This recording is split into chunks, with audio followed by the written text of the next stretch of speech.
Perkins, and I am the chairperson of the Addison County Democratic Committee, which is so long we usually call it the ACDC. This is Linda Andrews. She's the chair of the Bristol Democratic Committee, which I don't think you guys have got a cool electric nickname. Now, Linda's going to be moderating the panel discussion. Just before we get started, I'm going to give you a little bit quick background here. So this is an election year, and Addison 4, which is Bristol, Starksboro, Moncton, and Lincoln. Thank you. I was going to get there. Have 2 seats to the Vermont House of Representatives. So right now we have 4 declared candidates for those 2 seats. Now, 4 declared Democratic candidates. The Democrats will be putting forward 2 people to run, as will we presume the Republicans. There are actually 2 declared Republicans right now, so we presume they will both be running, and perhaps other people as well. But one of the things that we're going to be doing today is listening to the 4 Democratic candidates for Addison 4's seats. It's just so that you can help just to help you be informed voters. And I'd like to thank the Bristol Democrats who pretty much did all the organization for this. Make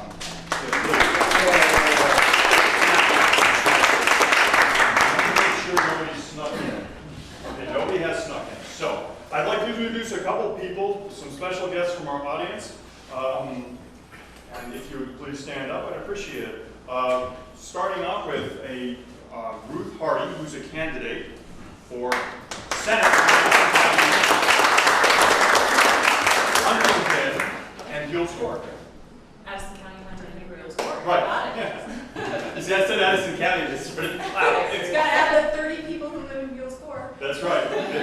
We actually regularly get a Huntington representative at the Addison County Democrats. Yes. Thank you, Ruth. Yes. And then I'd also like to introduce Lieutenant Peter Newton, who's running for Sheriff of Addison County. I'm happy to stay after and chat. Anybody that wants to chat after the meeting, and thank you for having me here. And not Huntington, and not Gilscore. No, just Addison County. Right. At this point, I would like to turn this forum over to Linda, who will introduce our candidates. First, I just want to thank the Bristol Committee, and I just want to point out we have Mark Gibson, who's the vice chair. We have Pat Sharp, who's the secretary.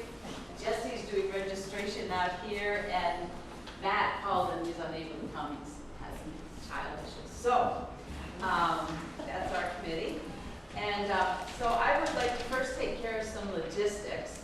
The bathroom is right around the corner here. The lights turn on and off by themselves. The fire exits is here, and then you can see you can go out that door. There's stairs down and go out. And these refreshments are available at all times. And hopefully you'll stay afterwards and mingle with the candidates and eat. So thank you. So now to get started. We have now 4 candidates. I know that the panel, the flyer said we had 3 candidates, but Rob Demick came in and got all the signatures as of last night. So he's now officially one of the 4. So the candidates that we have is Paul Florenza, Mari Cordes, Caleb Elbert, and Rob. So we have a tight schedule. Each one of them is going to give 10-minute presentations, and we have a timekeeper, so we're going to try to keep on task here, so we have plenty of time for questions and answers. We're going to give you a 2 or 1-minute warning, and hopefully we'll have a half an hour for questions and answers, and then we're cutting their closing from 5 to 3 minutes so we can get everybody in. So I'm going to let the panelists introduce themselves and get started. We'll start with Paul. We're going to go in reverse alphabetical order because in Lincoln we went in alphabetical order, so that seems pretty fair. I'm also told that the air conditioning has been turned on, but will take a while for it to kick in. And I'm envious of everybody who's got shorts on. So I get asked a lot why I'm running for the legislature, because there are other things like sailing or brush hogging or kayaking or fixing up the roof that one could be doing. And I'm running because it's an extension of what I've been doing for a long time, which is involved in community service. And that is something that goes back a long time. And where it got started was with my grandmother. I was 12, 13, 14. I spent a lot of summer nights over there. I could walk to her house from my house. I actually went over in the afternoon so I could play baseball with my grandfather. He was a AAA pitcher, so that was pretty exciting. And then we'd have dinner. And my grandmother had lived through the Depression and World War II, and those things had left a real impression on her, as most people who'd lived through those things. And she was convinced that more people had to get involved in their community, more people had to get involved in the democratic process, small d, and more people had to take time to understand policy and what policy was about. I didn't really understand what she was talking about. And it didn't dawn on me what her message was till I graduated with a degree in political science and then lived for a little while in 2 South American countries, both with dictators. And I watched as newspapers were shut down, people were arrested on the street arbitrarily, people were killed doing protests. When I came back to the U.S., it was like, oh, okay, this is good. We have a system that really works, a system we can count on, a system that produces really good policy. That was a while back. Some people were looking at me like, what is he talking about? In 2004, I ran for the Senate from Madison County. What surprised me the most was 8 out of 10 people said that their #1 issue was health care. And that really stunned me. I didn't expect it to be that overwhelming. And today, it continues to be health care. I met with a young lady from Stocksboro yesterday, and she has a little girl who fell off a swing, broke her arm, and suddenly the family is in debt to the hospital. So that's not good. I didn't win the Senate race, but I met Deb Richter, who some of you know, who's sort of the guru, grassroots healthcare reformer in the state. And she taught me a lot, and in fact, in 2005, she hired me to advocate for Vermont Healthcare for All, which is the nonprofit that she established, and also to advocate for Vermont Psychological Association. So I worked on healthcare reform bills. We had a couple of good ones. Unfortunately, the governor vetoed them. We had a good mental health parity bill, which got passed, and the governor did sign. So I felt good about that. And since then, I've been active on a lot of boards, and I've learned a lot from those boards. So Lincoln Preschool, what I learned there was we don't pay our preschool teachers very much, and that's a shame. And yet, preschool is incredibly important to the education of our kids.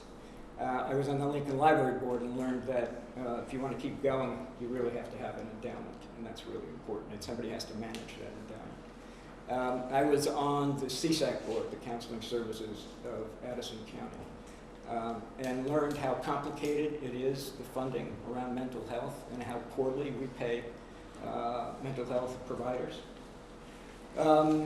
And now I'm on the Lincoln Select Board, and I've learned that for a little town of 1,200 people, it is complicated. And that was a surprise to me. And part of the complication is because of the requirements that the state government puts down. I think I'm most proud on the select board of having helped keep the annual budget to 1% increase over 6 years. And that's a real team effort. And there are times during the select board meetings where I sit there and I think, man, this is democracy, it works at this level. And it gives me hope for it to continue to work at the state level. This winter I was on a volunteer committee for United Way, and we were evaluating grants that social services agencies had submitted to United Way. And there were some site visits, and I got to go to the John Graham shelter. And I was surprised to learn that in a year they provide housing for about 250 people. And it's not short-term housing. We're not talking about a week or 2 weeks or a month. This is longer-term housing.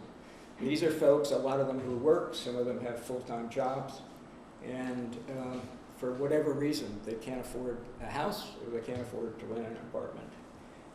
At the Charter House, they served 28,000 meals last year. That was a number that just boggled me. I mean, I had to call them up and say, are you sure this is the right number? So there are lots of other statistics we could quote. You know, the poverty rate in Bristol is 18% of the households. We have lots of kids in school, in all the schools in this district, who get free or reduced meals. So the needs are great, and the question is, what are we going to do about it? And I'm of the firm belief that the primary role that government can play is to create the circumstances under which families and businesses can succeed. And I learned that when my son was in junior high. He wasn't doing very well, and I thought he just needed help with his homework, and actually he needed more. And so with the help of the principal and the teachers and some of his friends and some parents in the neighborhood, we created an environment in which he could succeed. And he did better. Didn't become an A student, but he did a lot better. So I really believe government can do the same thing for people. It's not solving their problems, but it's creating a level playing field so that they have hope. The bills that the legislature has passed this year, and the governor has either vetoed them or going to veto them, are good bills, and they will help. Livable wage, paid family leave, health care reform, funding the environment, especially cleaning up Lake Champlain, fixing the benefits cliff. These are things that would help, and I think it's incumbent upon all of us to, if we feel this way, and I hope we do, is to call the governor and let him know that these are important things. I've looked at the appropriations bill. It is a good bill. It does lots of things that Republicans have talked about wanting. It reduces the state's debt, especially on teachers' pension.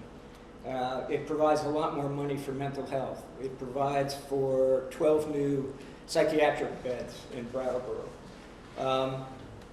These are all important things, and the governor ought to sign them. So I'm just going to leave it at that, and we can talk some more. Yes, time is up.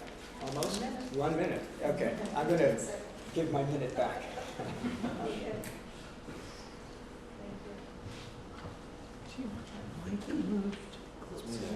Well, I'm Caleb Elder. I'm from Starksboro. I lived there for the last 10 years, and prior to that, grew up in Bristol. Went to Mount Abraham High School and Bristol Elementary School before that, so I've been around the area for a while, and really love being here. Love being in this little corner of this very special state. I've thought about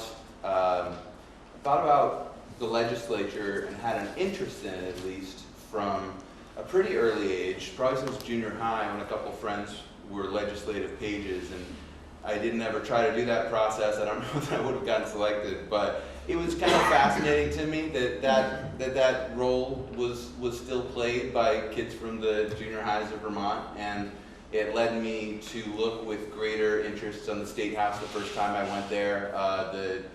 The State House is a beautiful building. It's fascinating to go into the chambers and to see the beautiful statue of Abraham Lincoln that now sits at the Vermont State House that was a gift to his widow.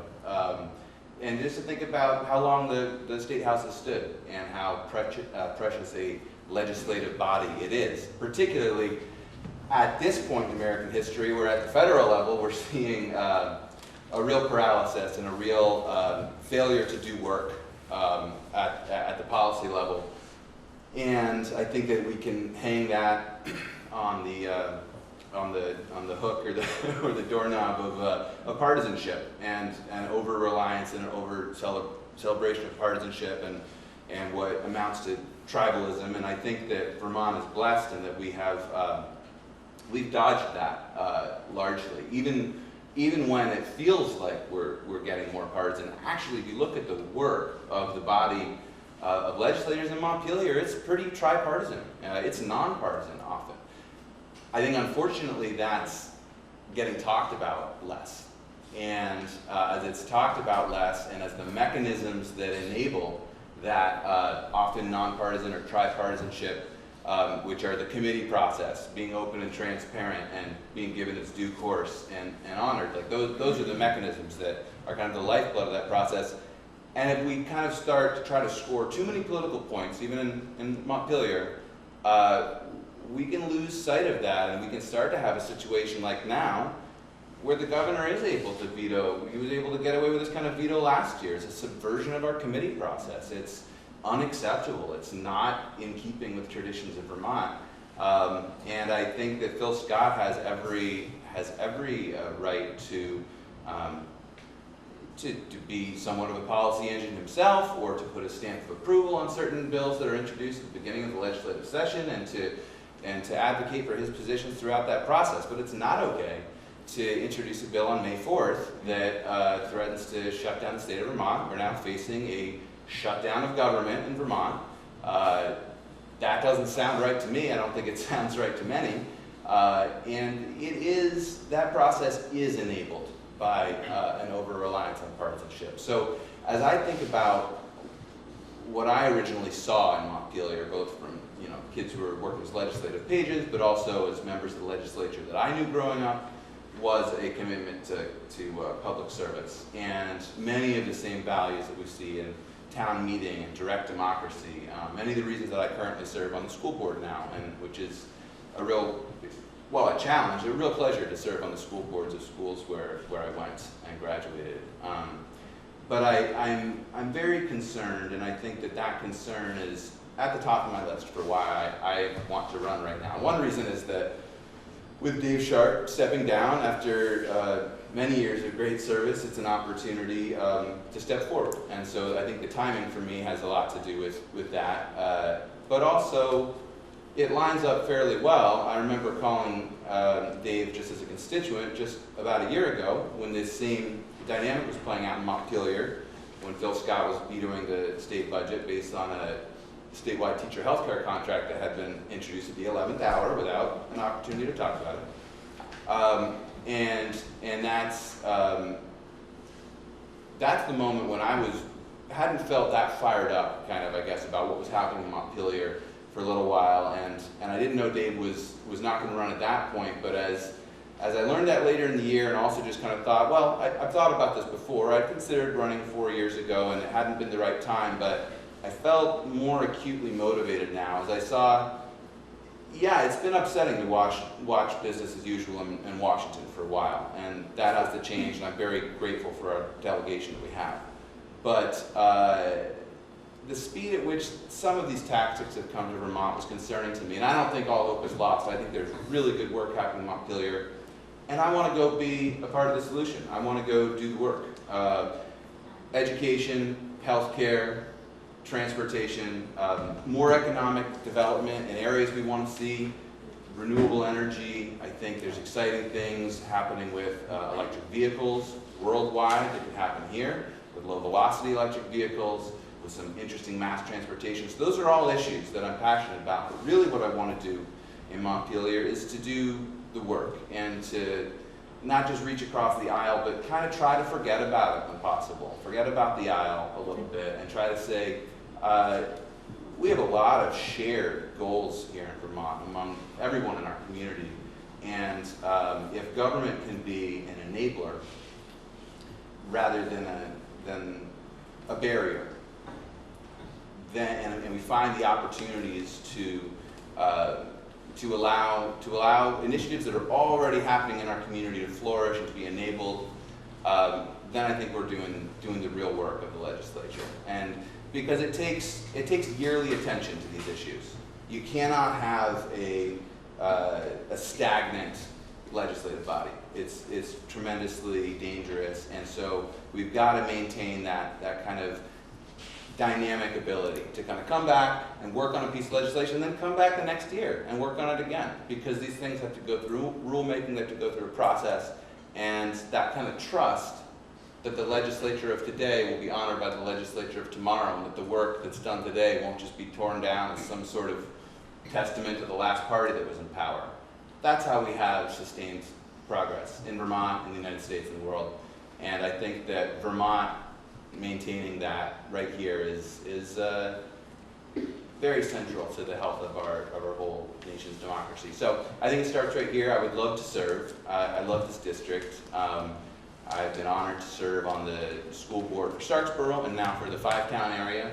And I will continue that service, even if in the legislature I'll certainly finish out my current term, because the work is feels very interwoven at this point to me. Yeah, I really appreciate the opportunity from the Bristol Democrats today. I appreciate the opportunity to see the firehouse. I hadn't been in here and missed the opioid panel last week, so I hadn't seen it. It's just gorgeous, and really thanks to everyone for coming and hearing us.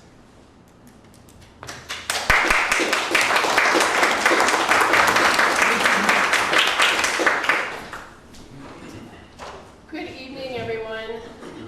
It's so good to see all of you. It's amazing that on an early summer night in Vermont that so many people would come out to a meeting about not a general election but a primary. And it's so amazing that we not only have 2 candidates to fill the 2 Democratic slots, we have 4 candidates. I have to say you guys are not making my job easier.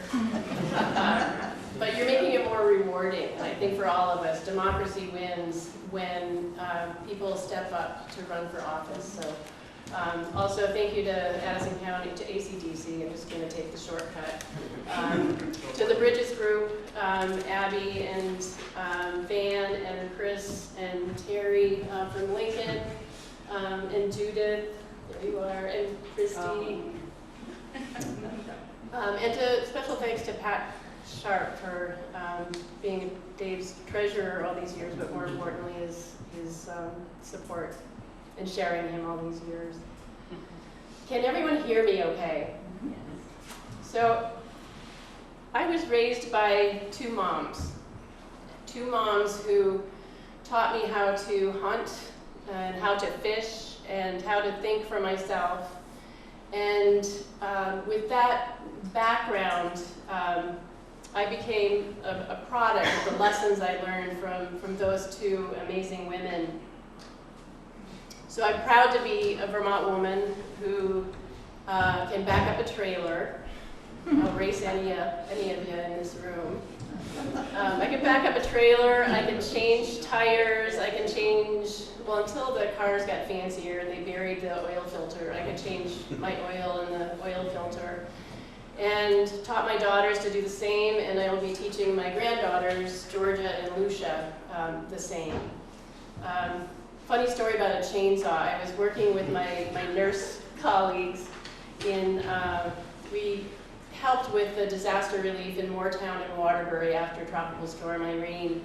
And I was bucking up a tree, a large tree that had fallen in an elderly woman's yard because the town wanted to put a dumpster there. It was a really tough job. The woman was very elderly. She had a lot of stuff in her house. It was heartbreaking. Here's Dave Sharp, everyone. We were talking about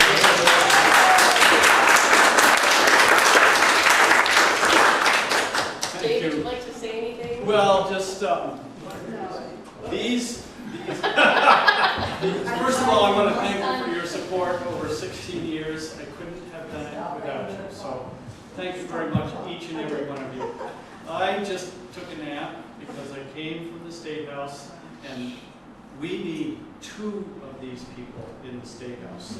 The Republicans thwarted our efforts to get the work done today with a procedural vote to prevent us from going forward. And, you know, there are some very good people with an R after their name, but when it comes to actually moving forward, they can stop us. And they did today, and that's why, you know, we have 4 great candidates here. Let's find the 2 best ones, or 2 that we think can win in November, and put them on the ballot, and take 2 Democratic seats to the State House this fall. That's what I have to say.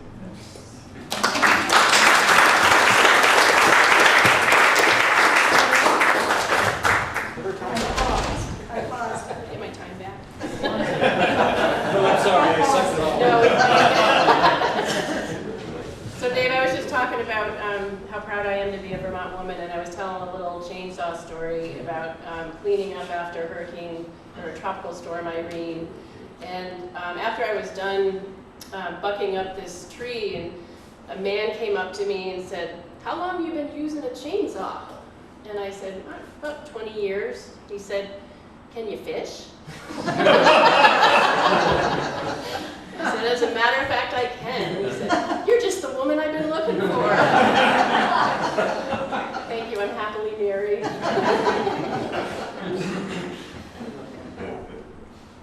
So, in my childhood, we also, with all those wonderful experiences, we also had some struggle. My father was alcoholic, and one of my mothers had mental illness. And through that experience, I became more resilient. I became more independent. I learned how to negotiate. I learned how to be a mediator. And I developed a deep sense of a drive for wanting to address injustice and learning about how can I help others. During my childhood also, I had adults along the way, mostly teachers, you won't be surprised to hear, mostly educators that helped my brother and I. They helped shape the trajectory of my life, where I could have gone in one direction and gotten in a lot of trouble. I got in a little bit of trouble, but it just made my life richer. But I am a happy, healthy, productive adult now because of those people in my life. And I've had the good fortune to reach out to them and be able to thank them for the impact that they had on my life. In addition, other wonderful things in my childhood that tell a story about who I am today are that my family used to camp a lot in the wilderness areas, especially up in Ontario. And from that love of wilderness, I went to university and got a degree in Bachelor of Science in Natural Resource Management, Economics, and Policy. And then ended up in Vermont, bicycling. Bicycled all with my Schwinn Super Latour, which they don't make anymore. Bicycled all over the mountain passes in our area. Went back home, packed up my truck, and moved out. Because Vermont was the first place that ever really felt like home. It felt like home because of the incredible sense of community that we have here and the commitment to community. It felt like home because we are able to live so close to the land. We can raise our own food. We can hunt for our own food. If we can't do either of those things, we probably know people who raise food or hunt for food that we can buy from. And my husband and I had the great fortune of raising our daughters on an organic vegetable farm. So I've had my tires on the road and my hands in the dirt for a long time in Vermont. Later on, I had an event with a family member, my sister-in-law. I had a near-death experience, giving birth to my brother and sister-in-law's first child. And it was then that I asked that question again that I had learned to ask when I was younger: how can I help? And from that point, I became not just a nurse. I've been a nurse in Vermont for 30 years, but I became not just a nurse, but a nurse who organized my fellow students in nursing school to make the curriculum better and our work with patients safer. I became a nurse who organized with my nurse colleagues to win our badly needed nurse union at the University of Vermont Medical Center.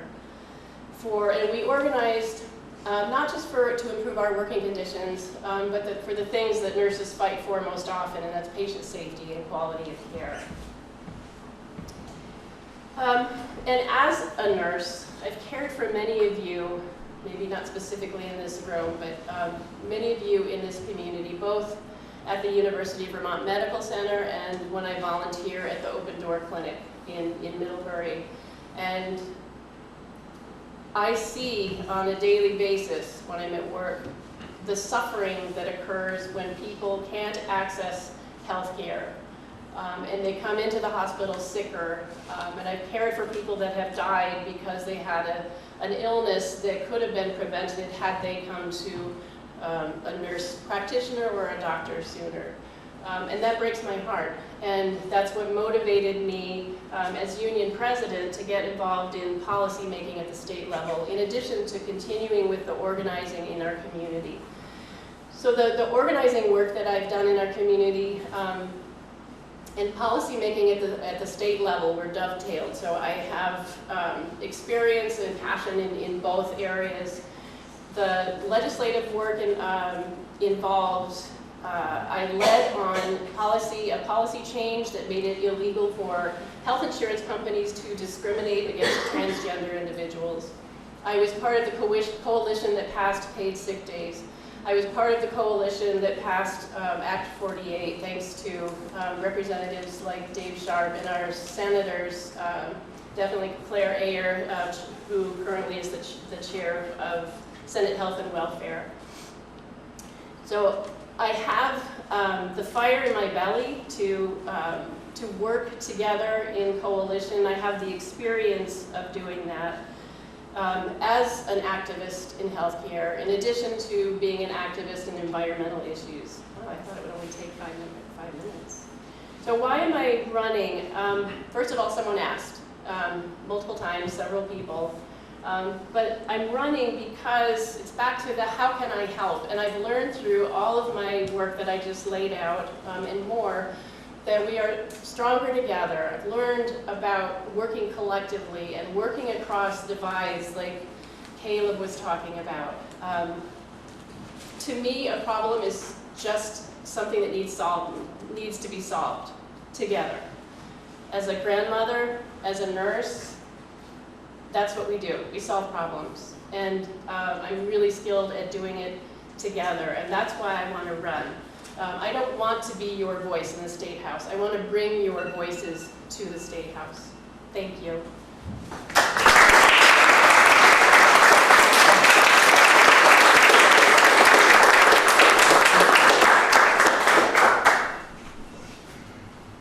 Hi, I'm Robert Demick. Your time's up already. Okay. Hope you enjoyed that. All right. This is my first time in this sort of thing, and I'm painfully ignorant of who's who, even in the Democratic Party. But I know who's been representing me for a while, and I've been really happy to have David in there, and haven't felt compelled to run before, even though it's always been in the back of my mind. I have written tons of paper.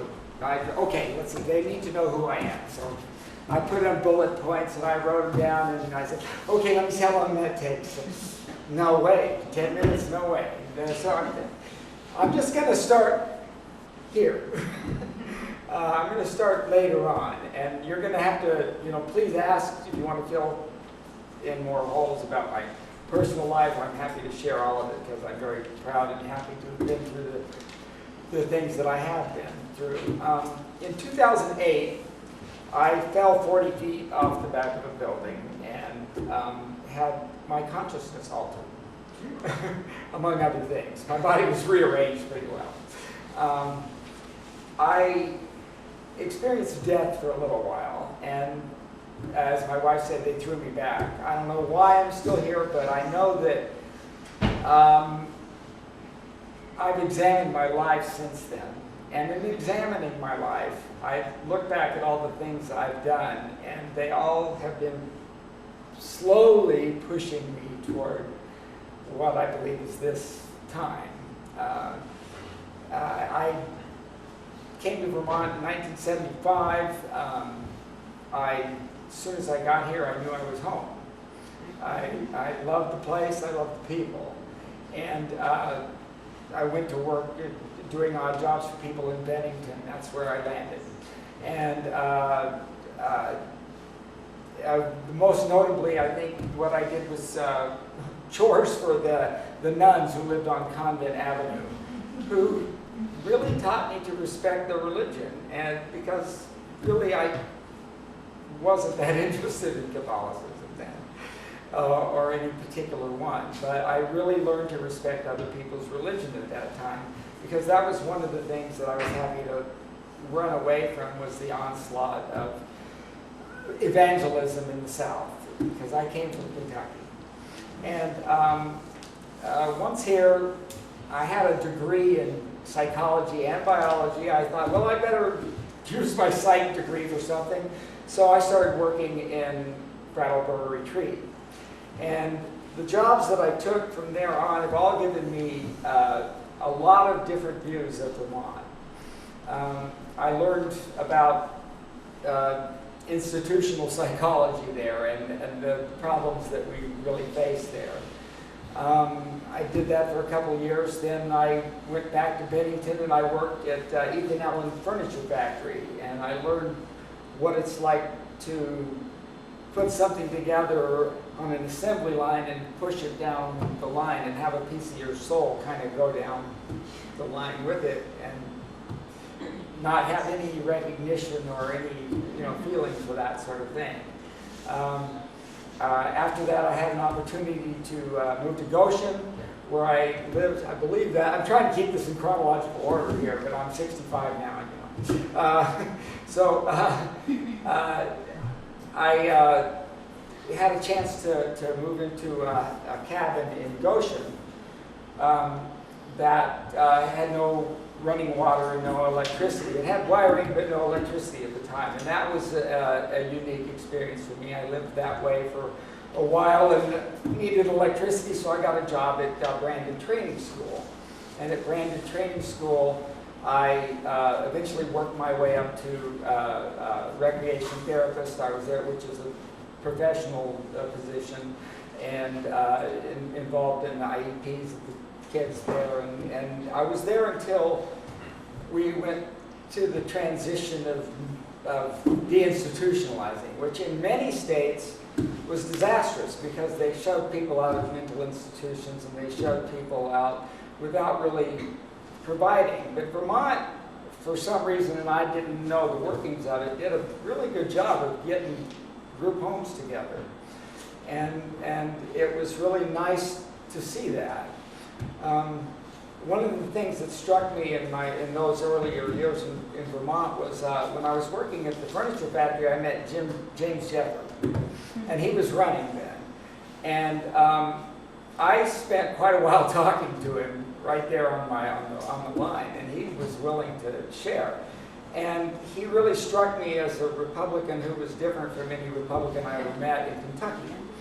And as I moved up in Vermont, I met a lot of Republicans who were like that. I could talk about nuclear power, there was many things, and I felt this was really different, and it really felt like home, because we could have a discussion. James Jeffers, by the way, is the only Republican I've ever voted for. So I kind of won't go there. But after that, let's see what I do. I can't even remember, but I started my own business in 1983 at the age of 30. And I was in construction. And then when I had my fall, one of the things that I really, really thought about constantly when I was recovering was how grateful I was templates for everything that I'd experienced. My mother, who was an English teacher, my father, who was a history teacher for a while, the things that they brought from their World War II and Depression era experience, and I'm really grateful that I got to do that. I'm really grateful that I've had the chance to raise children as a surrogate dad in 2 families and still have loving relationships with everybody there. One of the things that has propelled me to go on is I heard one of my mother's voice came to me after David. I realized David was not going to run 2 or 3 weeks ago. It wasn't very long ago. And the voice kept saying, "Put up or shut up." And I've been writing a lot on Facebook, and I've been writing on the Front Porch Forum, and I've put my opinions out there in some form. And when this voice of "put up or shut up" kept coming to me, it was like, yeah, I've got to do more. It's time to do more. And I really believe that we are on the edge of a precipice, and that we are facing oozing fascism coming at us like lava, real slowly, but moving into our political system. What the institutions that are being broken down from the top are starting to make their way into small state politics everywhere across the country. And it's a kind of a top-down thing, and I think that's part of what I've seen in what's, to me, changed Governor Scott's personality in a way. Because I was thinking he was going to be all right, he was going to be right there with us and all that sort of thing. But I'm starting to think now that's top-down pressure that's starting to do that. But I believe that there's a new passion in the Democratic Party. And that what I see is people saying, okay, enough is enough. And people are really starting to hear those messages and really starting to stand up. And that is the passion that I believe I can bring to the party. My motto, my slogan right now is "put up or shut up," and that's what I intend to follow. Thanks for listening.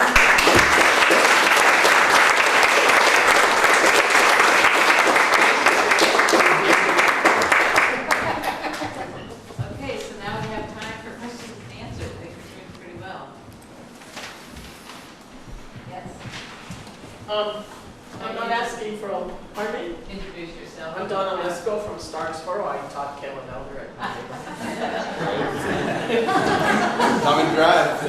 Look out. Good student, good student. Good guy. I'm not asking for details in policy making, so please don't think that. And please don't be offended, but I'm sure everyone's heard people criticize Democrats as the people that are going to tax and spend. Republicans spend too. They just make us take all the taxes. Anyway, I'm really concerned about fiscal responsibility and fiscal sustainability. I work with people all the time with their finances and money, trying to make it last for the rest of their life. What bankrupts them is healthcare expenses. You know, I'm sort of at the point of, I don't think we can keep dragging all the rules and regulations we have and keep adding more and trying to make better and pay more and come up with more funding and blah, blah, blah, blah, blah. I like to take the whole thing apart and say, okay, let's start all over, and we can afford, you know, this works good here and this works good there, and how do we get the money for that and money for this and the money for that, and you know, all of us here can't run the deficits in our own family homes or businesses. We'd be, you know, broke and bankrupt, but it seems that government, even at local levels or school levels, or you know, we just can't give blank checks to people. You know, I hear people, I love everything that you've all said. I believe it all too. I support it all. I'm going to be retired in 5 years living on Social Security, and I probably can't pay for it all. probably have to leave Vermont or something like that. I could afford to live in Kentucky, Ohio, Missouri, no desire to live in any of those. I'd love to stay living in Vermont. So I'd just like to hear your kind of comment around fiscal sustainability and fiscal, sustainability, responsibility. Thanks. So, I'll just go first. You make some very good points, and healthcare is pretty much out of control. It's amazing. Some of us have great healthcare. We can go to the doctor, the hospital, get labs taken, and it doesn't cost us much money. Most of those folks are folks who have worked for big corporations. And then there are folks who are self-insured, who pay a ton of money. For me, the real solution to healthcare is Medicare for all. Now that's going to be very difficult to achieve, and so the question is, what can we do here in Vermont in the meanwhile? I'm sorry that Claire Ayer's bill promoting universal primary care got stalled. It's not dead, but it is stalled. And that's a good approach, as is figuring out how to control costs. And that's something that I think Democrats haven't paid enough attention to. Fiscal responsibility, as I said, in Lincoln, we've kept increases for 6 years to 1%. I've worked on 2 federal grants, each for $10,000. I'm sorry, $10 million. And the federal government made us go look for 11 cents, which we found. So I think you're right on. I think Democrats have a responsibility as they talk about programs to identify where the money is going to come from to pay for those. One thing I think can be done is we could lower the sales tax rate and expand the base, and we could actually generate additional funds.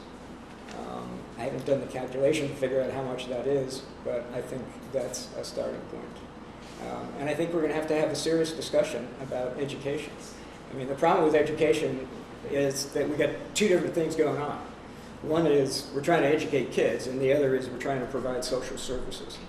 And we ought to separate those budgets and figure out how we're going to pay for each of those. So those are sort of my thoughts off the cuff. Yeah, I think that as a general, I think you're not hearing that message if you're running for an office or in an office. I think you're probably not listening. I think it's a message that I'm certainly hearing, and it's not all about this tax necessarily or that cost. It is the aggregate. It's sort of what can we make here, what do we have to spend, and having a fairly common sense approach. And there are certain policy things we can do. I think it's time for some reform of education taxes. And there was a bill this year that would have shifted things away from property taxes and into income, which could be useful because what you pay into the education fund is essentially capped at your property taxes right now. And I know that Phil Scott wouldn't want a new tax, but the truth is it would be reducing a big tax as well, and it would be reducing the property tax. I think that kind of thing is a good idea. I think your point about taking the health care, because right now, property tax has been an issue for a while, but they're kind of being eclipsed by healthcare premiums right now to some degree, just when you look at how big is the piece of the pie that people are losing.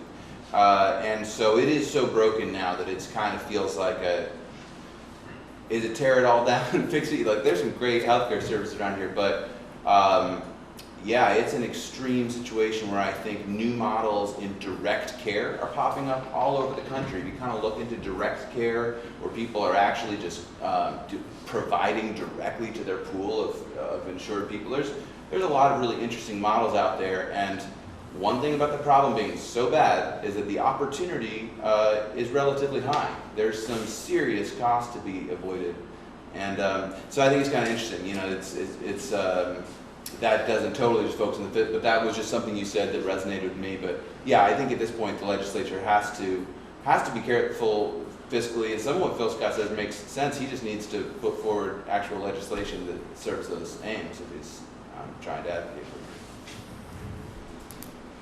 Great question, Donna. Healthcare does, the cost of healthcare, actually I'm going to say the cost of health insurance, and then the cost of health supplies, healthcare supplies that are skyrocketing underpins the difficulty we have every year when we get together around the school budget. The biggest line item in the school budget is our benefits, particularly healthcare for educators and other staff.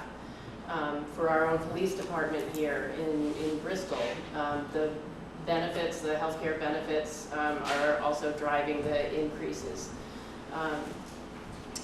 Property taxes, so the healthcare issues underlie, healthcare cost increases underlie all of that. I want to push back a little bit on the notion that Democrats are the tax and spend party. I did say Republicans tax too. Okay. So I'll speak about it generally, because it points to the way that I think about this is there are different ways to pay for the services that you and I all need.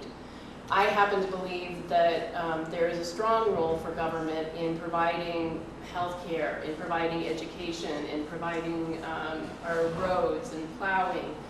And we have a long and strong history as Americans in using our taxes as a social commitment to one another, to raise enough revenue to provide those services. The dominant narrative that, that we're hearing, that we get told, and the many people on the right use are that Democrats are the tax and spend. What they've been very successful at is increasing wealth inequity, not just income inequity, but wealth inequity to such an extent that we're fighting under the table for the scraps when many economic experts agree that we have enough money.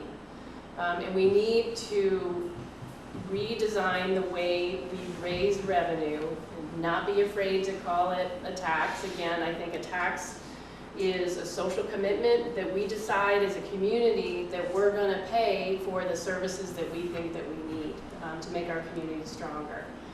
I also think a budget is a statement of priorities. So I think it's our legislators in the State House, especially in our district, Dave and Mike, when he was a legislator, and Claire and Chris, have done a great job of doing bold things. And we've been at this wealth inequity thing for a long time. The ship has been going in that direction, and it's going to take bold action to turn it around. And I think universal primary care was a step in the right direction. I'm an expert in some things, not an expert in most everything else. But what I do know, if we were going to shoot for the moon, I'm not saying we're going to do that, thinking about shooting for the moon, Kennedy, when he thought about our going to the moon, he didn't say, shucks, we're never going to be able to do that. Let's just skip it. He got smart people together, he got committed people together, he got people together for whom this was a really important issue. So I know that we can do that as a community, and we have to support, whether I'm elected or not, whoever our representatives are, legislators are in the State House, we need to continue to give them the support so they have the political will to make those bold moves to start turning that ship around the other way. Well, in this particular year, I'm painfully aware also that I'm not a woman, I'm just another guy running. And this is the year that we really are putting women out there on the ballot, so congratulations. Thank you. When I had my accident, I became aware of the system, the monetary system for healthcare in a very direct and personal way. And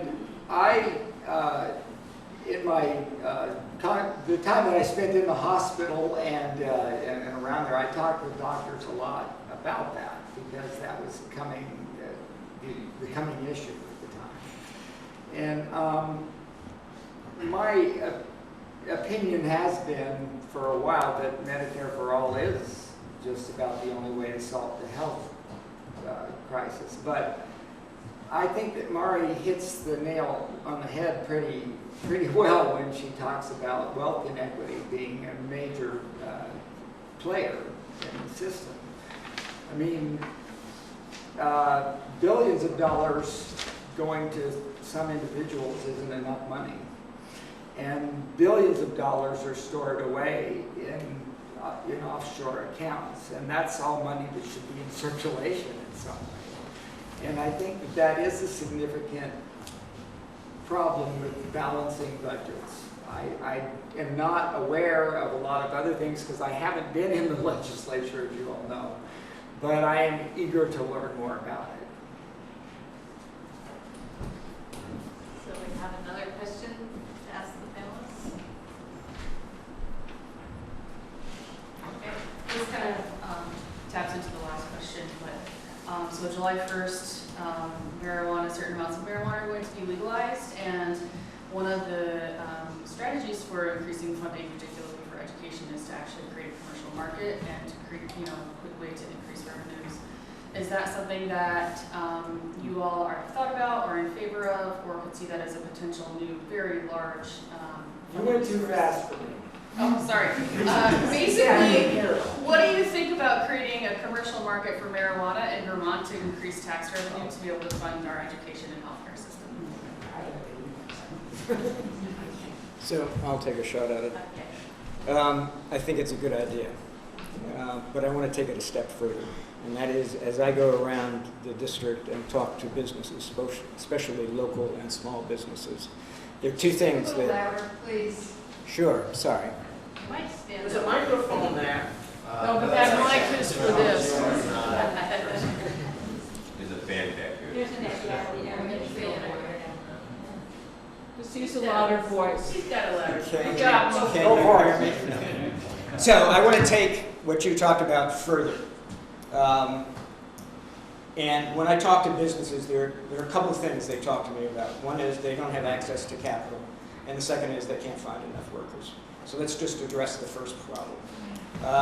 My son happens to be in the marijuana business in California, and he says, "Dad, this is totally a cash business." He says, "I have friends who walk to the tax department that pay their taxes with suitcases full of cash. And the reason is because the banks won't take the money." So I haven't totally researched this, but it seems to me we could set up some kind of state bank or pseudo bank that people selling marijuana could put that money into the bank, okay? And then we would have a fund that people could borrow from, especially businesses. So it's a different solution, but I think we ought to work on that. And I agree with you, it is a source of revenue, probably a big source of revenue. I have an opinion on that whole thing. There's a few things that I'm afraid of in becoming a commercial business. I don't want to see it advertised. I don't want to see it advertised for potency, and I don't want to see it being catered to kids. I don't want to see it be made addictive by companies, by additives. I think there's a lot of pitfalls in here, and I've always been somebody who initially said, "Oh yes, you should legalize it." I actually think that the step that we've taken to allow people to grow it is a good first step, and I think that we need to proceed very cautiously on the next steps. I think it's a good idea, and I think there are two areas where we should proceed carefully. One is public health. Some of the marijuana that is making the rounds now has been laced with other substances, including fentanyl, which is many times more potent than morphine or heroin, and does cause overdoses. The other issue is I love the value added and the food producer economy in Vermont, having owned and operated an organic farm and being familiar with NOFA, the Organic Certification Organization. I think we could come up with a program that protected public safety and public health, earned revenue for the state, and created a system that was not onerous for producers and value added for oils, for CBD, or CBD type oils. Yeah, it did that. So it helped with a market that was not onerous, so that small producers could raise it. I don't want big commercial entities. I wouldn't want big commercial entities. Yeah, I think we're heading towards tax and regulate. I mean, I think that's probably the direction we're moving. I think that it's probably helpful to not be first. There's been a lot of places in the country that have gone first. The fact that it's not, allowed to the federal government and the banking issue is a real issue. I was hearing somebody say, I think they pay an effective tax rate that's close to 50% just when you take into account that you can't have deductions, So having no federal deduction schedule for a business, it's an issue, and it's the sort of thing that, but at the same time, it's new revenue stream, and you gotta look at it, and we're heading down that path. It's happened to other places. I'd like to see us do regulation that's really scalable, because I think it could provide a model for other industries. I think streamlined regulation is something that played a big role in the solar industry, didn't cost the state a lot of money, made a really fast-growing industry, a lot of good tax revenue. And one thing that was good about it is that it was scalable. It was a smaller project, it's easier to permit it, And I think something that if you were growing a smaller amount, it should be easier. And if you're really huge and you've got a really long reach, you should be jumping through a lot of hoops because, the consequences are really serious. But if you're like really small scale and you're kind of more like one of our local boutique distilleries or something like that, then you should be regulated in a way that promotes that side of the business development. So I think there's an opportunity in the next. I think the tax and spend, or the tax and regulate. Tax and spend. That was me, Don. The tax and regulate is coming, and so I think how we do it is really important because we should do it better than anyone's ever done it before. Another question? Oh, wait. Sally. My name is Sally Burrell, and I'm interested in renewable energy and transitioning to more efficiency and renewable energy, and how to help the people who are afraid they can't afford it or don't know how to go about it. I'm really interested in learning about that, and I especially feel the pressure of that with the possibility of a pipeline selling more fossil fuel. It seems like it'd be easy for people to jump on with a promise that it's going to be cheaper, and I have a feeling that long term it's going to actually be more resilient and affordable to move to renewables. But how do we get that message across? How do we learn how to educate people about it and get help? Sure, expert. Well, I'll start. I will say, I think the Essex Plan that came out last year is pretty interesting. I don't know if you've heard about that. Sure, it's an acronym. Don't know what it stands for. It's spelled just like the county or the town, your choice. So it's a plan that kind of takes carbon taxing, which has been obviously controversial and has gotten Democrats thrown through the PR ringer in recent years with the gas tax. Rumors mostly, generally unfounded. But the Essex Plan is important because it does what you're suggesting, which is to make it not a regressive plan that, sorry. I just wanted to say one thing, except what about the methane? I think that's carbon but not methane. So that Okay. gets a little tricky with the Essex Plan. Let me try to touch on that. I guess what I was driving at with the Essex Plan is that it is a plan that moves us to the next step with renewables, which is to bring in the cost of the externalities of things like all fossil fuels, basically these non-sequestered carbons. And basically we want to do that in a way that's not costly for people with less money, because it's something that in the past has been something that's more available to folks who do have the money to invest up front in the renewable energy system. That's changed over time. We have way more leases and low upfront cost options. But also, as we move to the next step of pricing carbon, we've got to be thinking about a way to do that that protects ratepayers, and protect folks that are they are going to benefit from having a cleaner energy just portfolio for the entire state, but they can't be asked to pay a higher and higher price in the short term. So I think that kind of plan is really important.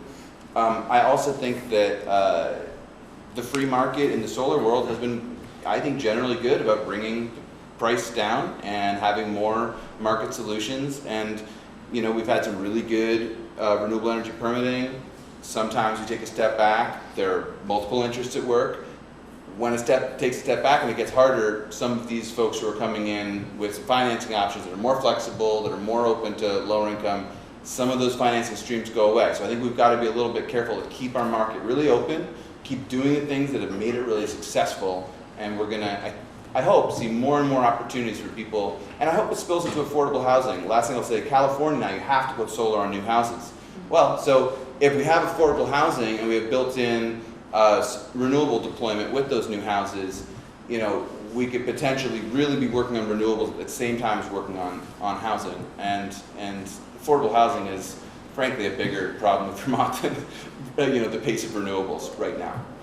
So tying them together, I think, would be great. Going off on what Caleb said, I was the treasurer of 350 Vermont for a while, and participated in the Essex Plan came later. I was one good plan. The year before, actually for many years there had been, but the year before there was an effort by a statewide organization, the Energy Independent, I can't remember the whole name, but different VPIRG is in it, VNRC, different organizations contribute to recommended policy at the state level. And they use the approach that I was talking about earlier, where you shift how you pay for what. So one example would have been lowering sales tax, putting a tax on carbon, but in a progressive way so that the people who could afford it least would not be hurt. And there were 3 other plans with similar ideas. So again, it's just a way of using our collective intelligence and elbow grease to shift the way the ship is turning. We know climate change is real. I think most of us in this room would not argue that. And it's urgent. So we have to create a budget that underlines that priority. And I will say, I think that the larger gas companies are totally taking advantage of, Mobil knows about climate change, taking advantage of our fears about climate change and trying to make natural gas out to be a clean fuel, and it's not, because of the methane issue and because we're destroying indigenous people's lands where they're fracking to get the natural gas out. And lastly, I'll say I see in Bristol's future some sort of community energy generating cooperative, not a company, maybe working with Green Mountain Power, but I think that we could come up with even a small scale project. I'd love to talk more about that some other time with anyone who's interested. I can only comment on a personal level that I've been wanting to do solar power for a while now, but I've run the numbers several times, and it hasn't really been an affordable choice for me. I believe in solar power, and I want to do something about it very soon, but I haven't come up with the numbers that I like yet. And I think that lowering the cost of the goods is still the key. So I'll just respond shortly, and that is that I think we all have to recognize what our expertise is. This is not an area I have expertise in. So if Caleb and I were in the legislature, and he was on the Energy Committee, and I was on the Appropriations Committee, I would defer to him. We do have solar, and you're absolutely right. The payback is pretty long, and you do it because it's the right thing to do. But there are co-ops. I didn't put it on my little house, but I joined Fun Common. Is there a what? There's cooperatives. where you Oh, can yeah. join. But even running those numbers, I haven't, I've found it cheaper to buy than to go through the co-op. And therefore, I want to save my money until I can buy. So we're at 8:15, so that I'm going to get the burning question. So what is the burning question? Okay, you have one here. Okay. I'm Richard Woods, kind of active in a number of these issues, but the question to me really is, how are we going to sell a tax? We have to pay for what we need to do. And if we're going to walk around like this and avoid the T word, we're not going to get anything done. I'm willing to pay for good plans. I didn't mess up Lake Champlain. I didn't even live here. But I'm willing to pay for it if it's a responsible plan. So how are you going to sell? Are you going to sell a program? The Essex Plan, I agree, is a terrific plan, but people are afraid of it because it's a tax plan. How are we going to sell it? So my short answer is we need to talk about services and taxes, and what are you willing to pay for? And we ought to have a statewide conversation about that, and I don't think we have. Right. We're too stuck in no more new taxes, no more new taxes. Right. I'd like somebody to say, okay, so what are the services we really think are valuable, and what are the ones that we can let go? My short answer is social responsibility and changing the definition of socialism to be more incorporated. I think we have to sell the idea of mutual responsibility much better than we have, and it permeates our entire society right now. Greed is winning. I think we have some incredible examples in history when we've done daring things, created social experiments that cost money and benefited many Americans. So I think we can lift up those examples and help people remember that kind of America, where we did create budgets and plans that were forward-looking, that didn't take care of just the very wealthy and some huge corporations.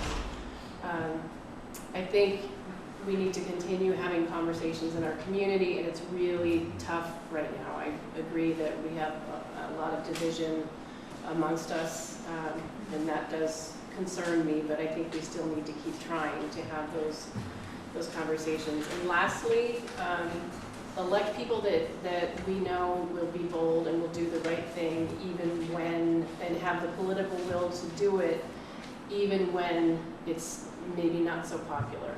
Civil rights wasn't very popular either.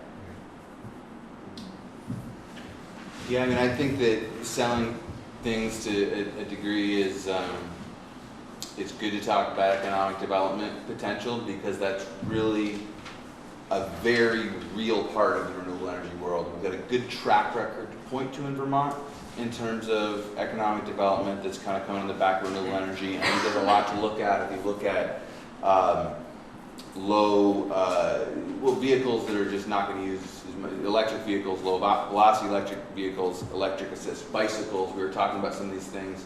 To me, it fits into it. There are, well, the conversation we were having earlier wasn't about the Essex Plan, it's about the idea of changing through road designations to essentially create an environment that's friendly to a new group of people using the road that aren't your traditional bikers, but are more on e-bikes, or they're using an electrified golf cart or these low velocity electric vehicles. That's an example because that is a huge industry that globally, the growth for specifically even low-velocity electric vehicles is really high. And these companies that are manufacturing are small and would in some ways be a great fit for Vermont. So I think if you can start to envision what are the ways that we're going to transition away from fossil fuels, and it's really going to be something we can cash in on. You look at Germany. Germany's got hardly any sun. They were a solar giant. And it's because they invested in innovation and product development. And we've got to take, I think, that attitude in Vermont, because we need the jobs, we need the economic development, we need places for people to stick around, and I think we've got to have, just an environment. So in a way, I think that's how you sell it. Now, that's not always easy because it's kind of if you build it, they will come kind of situation. And I think bridging that and paying the actual bills is something I don't want to gloss over. But for me, that's what you sell it on, because I think it's absolutely the case that the future of renewable energy economy and all things related should be a lot brighter than the oil economy. If I could just add quickly to that. Taxes are high relative to what? Right. Taxes are high relative to people's incomes. And so that's part of the nut that has to be cracked. And we could have a whole conversation about that. If people were making more money, then probably taxes wouldn't be as big an issue. And one more burning question. Steve. I think one thing I'm concerned about is the increasing cost of running for a particular governor, or lieutenant governor. And it seems to me the last couple. Can you speak louder? Okay, sorry. I'm concerned about the increasing cost of running for governor and lieutenant governor. It seems like the cost of those races has increased at a very high rate. If I'm not mistaken, there was substantial out-of-state money that came in to support campaigns, not just in terms of going into the various campaigns' coffers, but in terms of other groups that were supporting various nominees. Do you guys have any opinions about that, or what can be done about that? I ran the numbers the other day. So in 2016, there was $18 million spent on all the races in Vermont. I mean, that is a big number. And it's part of the thing that I worry about in terms of the democracy at the state level, which is there's too much money.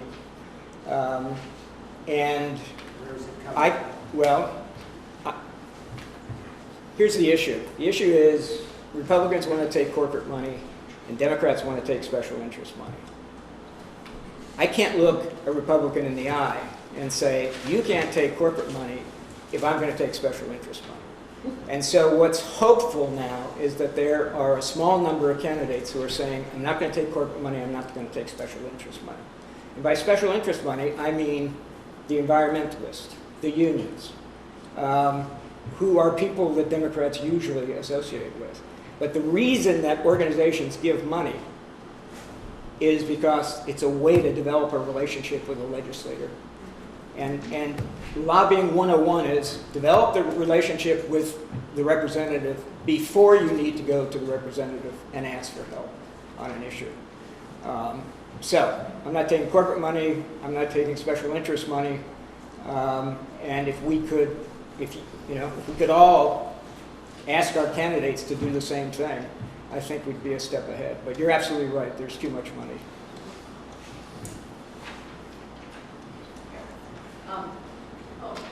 I know both of you. That's okay. Okay, Dan, very, very last question.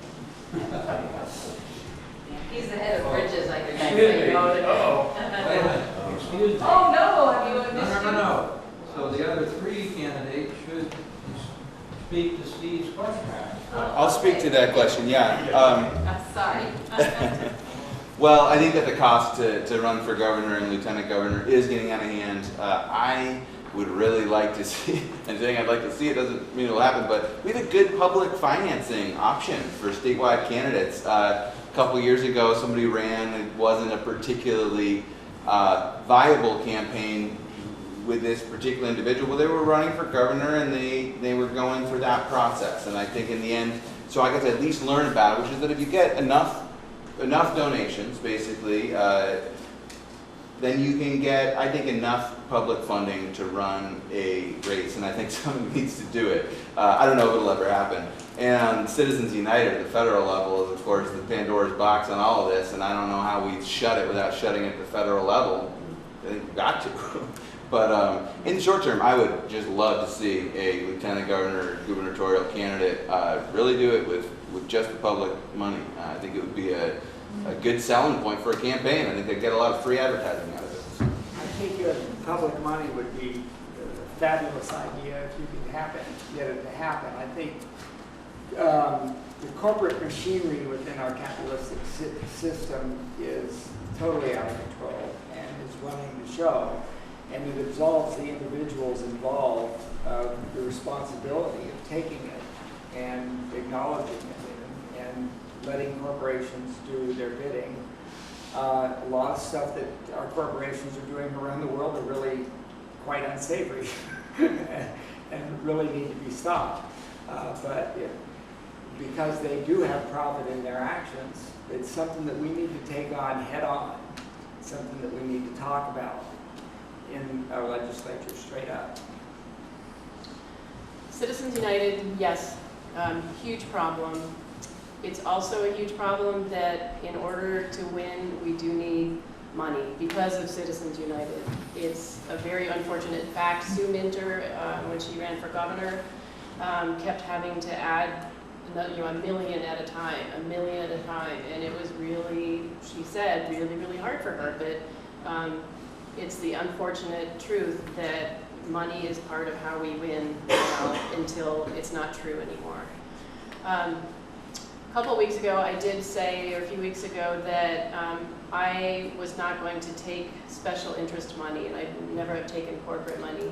But I've thought again about that, and I'll tell you why. So I'm going out on a limb here. The special interest groups, and that's one way of phrasing it that can be somewhat derogatory. Unions. So it is against the law for me as a union member, for my union to use my dues to pay, to make a donation to a political campaign. So members choose to donate. I choose to donate to a code committee because I want my union to stand strong for the values and the principles that I hold. So I want to support that. I don't get, when I ran in 2016, I didn't get a ton of money. And I can't, as a candidate, I have nothing to do with how they run their processes. But those are membership organizations that run how they do donations and lobbying in a democratic way, not like corporations. So that's the two reasons why I've changed my mind. Whichever of the four of us are going to run against the two Republicans, we need to win, and we're going to need all the resources to do it. And I'm okay taking money from my union sisters and brothers. I haven't taken a dime from anybody. You may have a hard time winning. You going to say something? I think I did. So can I just, I'll take it in my closing statement. Go ahead, Dave. Can I talk of money for just a minute? Yes. So I took money from special interests, and you can look back on the records. They're housed in the Secretary of State's office. Death with dignity, equal marriage, unions, schools. And you can find what I believe in by who I accepted money from. And Mari's right. These guys are going to need money. So open up your wallets. I'm serious. Open up your wallets. Contribute to the candidates that you believe in. And organizations that you're a member of, encourage them to contribute to candidates. And if I got a contribution from someone who I didn't support and didn't believe in and didn't reflect my values, I didn't cash that check. So you can find out what I believed in by going and looking on the record from the Secretary of State's office who I've accepted money from. These guys are going to need money. Open your wallets.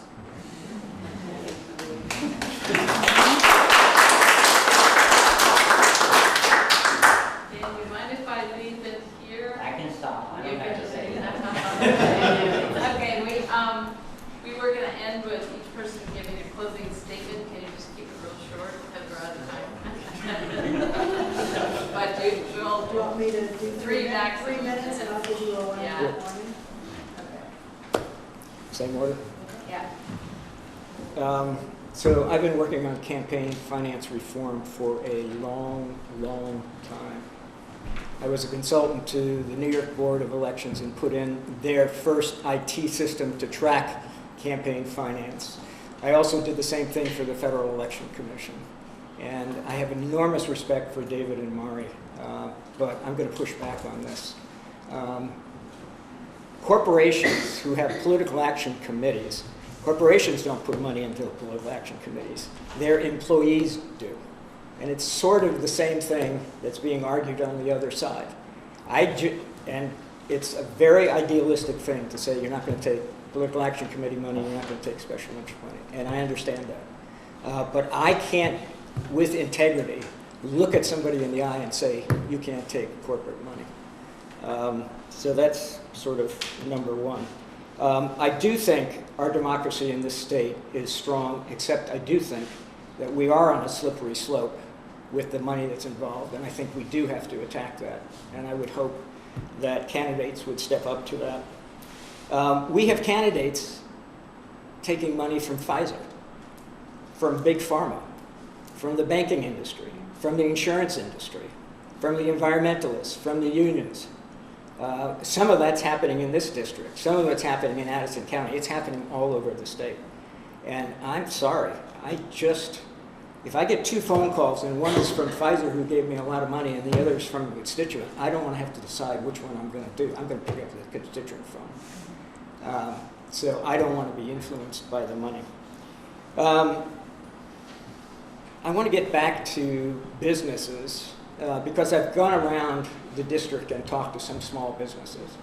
And not only are they in need of capital, but they're also in need of being able to hire people. So I'll give you an example. There's a fuel dealer in Addison County that employs about 20 people. They have had 2 positions opened for the last year. They are willing to pay more than $15 an hour, and they are willing to train somebody for a year. And they have no applicants. And I've heard that from other businesses. So somehow we have to work on fixing that. And a lot of the jobs are in the trades, like plumbing, like carpentry, like electricians. So I would hope the legislature would tackle that issue. It was really disappointing to me to find out that Hannaford Training Center in Middlebury has stopped offering courses on trades. I mean, it seems to me that works the wrong way for us. So let me close quickly as I'm looking at Pat. 7 seconds. 7 seconds. Thank you for coming. I hope you'll be thoughtful. I know you'll be thoughtful, and you have a responsibility. You folks are the most knowledgeable about what's happening in this district politically. And so I'm going to challenge you. Your responsibility is to go out and talk to other people. Tell them what you've heard, tell them what you like, tell them what your concerns are. Thank you.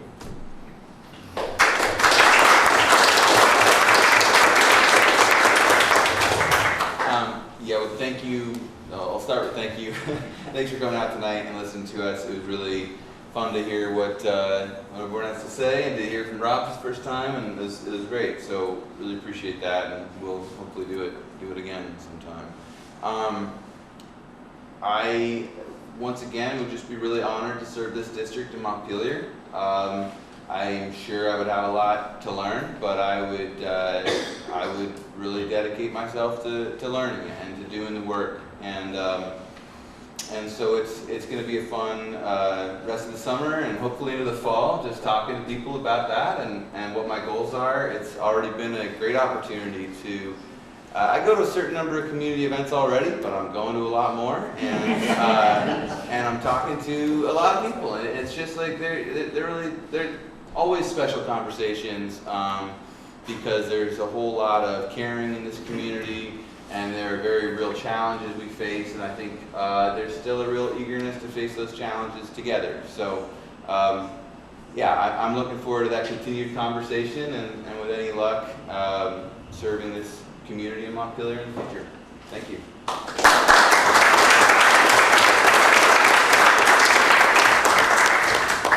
I will be a very strong representative for you. I'm a strong, resilient person. I've worked in disaster relief in very, very difficult areas. I'm compassionate. As a grandmother and a nurse, we have to be both compassionate and strong. I have a fire in my belly about, as I mentioned earlier, solving problems and doing it in coalition, doing it collectively. And again, that's what I love about Vermont, is our commitment to community. I spoke with Bruce Nason and Josh Owie about their work in the Bristol Police Department. And just while I was sitting there with them, dispatch called and said something about a specific address, and right away Josh knew what elderly gentleman it was and what flowers he grew in his yard. Bruce Nason, before he even clocks in the morning, goes and watches over the kids as they come to school in the morning. Every morning he's there.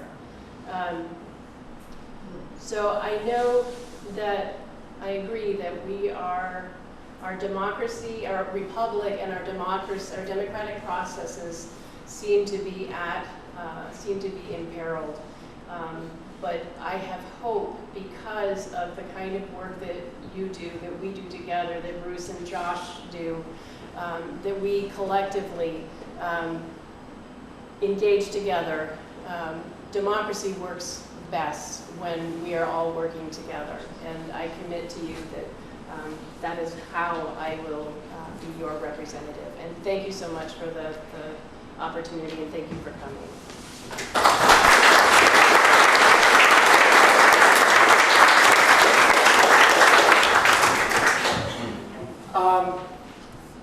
I am immensely proud of the work that I've done at Virginia Union High School as a musical director for 25 years. I worked in that while my construction business was going on.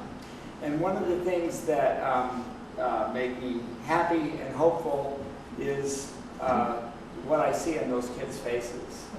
They're brilliant and they're eager and they're more knowledgeable than we give them credit for.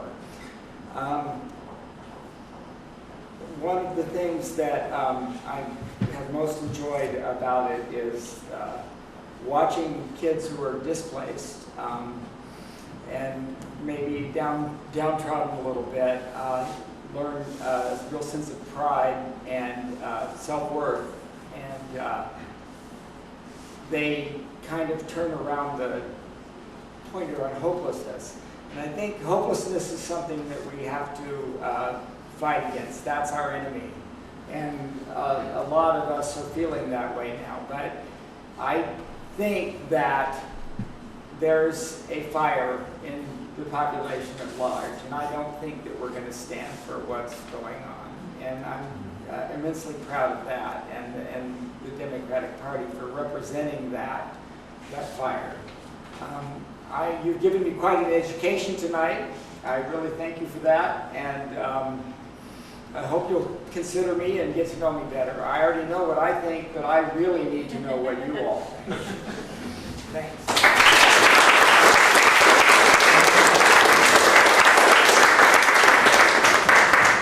So I hope that you'll have some refreshments and get to know Rue Tardy and Peter Newton, and also to ask more questions